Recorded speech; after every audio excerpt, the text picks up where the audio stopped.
নমস্কার সুপ্রিয় দর্শক বন্ধুরা, 23শে মে 2024 এবছরের প্রথম বুদ্ধ পূর্ণিমা। এই বুদ্ধ পূর্ণিমার দিন সিংহ রাশির জাতক জাতিকারা যারা যারা রয়েছেন বা এই ভিডিওটি দেখছেন, যদি বিশেষ কয়েকটি নিয়ম মেনে এই বুদ্ধ পূর্ণিমার দিনে আপনারা এই কাজগুলি করতে পারেন, তাহলে জীবনে কখনো অর্থের অভাব হবে না।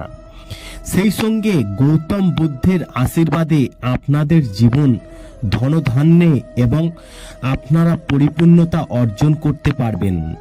সেই সঙ্গে আপনাদের সংসার থেকে আস্তে আস্তে অভাব অনটন মিটতে থাকবে। কি করবেন এই বুদ্ধ পূর্ণিমার দিন? তাহলে আজকের এই ভিডিওটি আপনারা একটু মনোযোগ সহকারে শেষ পর্যন্ত শুনবেন। দেখুন, এবছর বুদ্ধ পূর্ণিমা পড়েছে কবে সেটি আগে আপনাদেরকে জানিয়ে দিই। হিন্দু পঞ্জিকা অনুসারে বৈশাখ পূর্ণিমা তিথি শুরু হবে 22শে মে 2024 সন্ধ্যে 6টা 46 মিনিটে এবং বৈশাখ পূর্ণিমার তারিখ শেষ হবে 23শে মে সন্ধ্যে 7টা 21 মিনিটে। তবে সকাল 4:05 থেকে সকাল 5টা 24 মিনিটও স্নান ও দান সময়। পুজোর সময় হচ্ছে সকাল 10টা 38 থেকে দুপুর 12টা 15 মিনিট পর্যন্ত এবং চন্দ্রোদয়ের সময় হচ্ছে রাত 7টা 12 মিনিট পর্যন্ত। তবে এই বুদ্ধ পূর্ণিমার দিন যে বিশেষ কয়েকটি কাজ এই সিংহ রাশির জাতক জাতিকারা করবেন, সেটি আপনারা একটু মন দিয়ে এবার শুনুন। বুদ্ধ পূর্ণিমা তিথিতে অশ্বত্থ গাছে দেবী লক্ষ্মীর একটি মূর্তি অধিষ্ঠান করুন। এমন অবস্থায় বুদ্ধ পূর্ণিমায় সূর্যোদয়ের পর অশ্বত্থ গাছে জল নিবেদন করে 7 বার প্রদক্ষিণ করুন। এতে আর্থিক সংকট আপনার দূর হবে।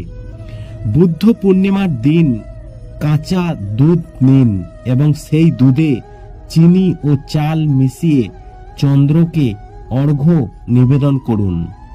তবে যদি আপনি অর্থের অভাবে কষ্ট পান, তবে বুদ্ধ পূর্ণিমার হলুদে 11টি কড়ি রঞ্জিত করুন এবং দেবী লক্ষ্মীকে নিবেদন করুন এবং পরের দিন লাল কাপড়ে বেঁধে আপনি যেখানে টাকা পয়সা রাখেন, সেটি আলমারি হোক, আপনার দোকানের ক্যাশ বাস্ক হোক, কিংবা আপনার যে কোনো জায়গা ফাইল পত্র, সেখানে কিন্তু আপনি রেখে দেবেন।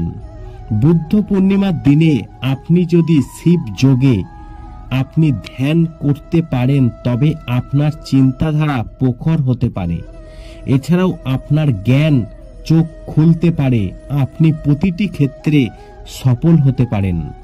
আশা করি এই ভিডিওর মাধ্যমে আপনাদেরকে জানাতে পেরেছি যে এবছর বুদ্ধ পূর্ণিমা 23শে মে 2024 আপনারা যদি বিশেষ নিয়ম মেনে এই সিংহ রাশির জাতক জাতিকারা এই কাজগুলি করতে পারেন, তাহলে জীবনে কখনো কিন্তু অর্থের অভাব হবে না। যেখান থেকেই হোক আপনার অর্থ আসবেই এবং সেই সঙ্গে বাড়ির বাস্তুদোষ দূর হবে, আর্থিক সমস্যা থেকে মুক্তি পাবেন। ভিডিওটি ভালো লাগলে লাইক করবেন, কমেন্ট করবেন, শেয়ার করে অন্যদের জানার একটি সুযোগ করে দেবেন।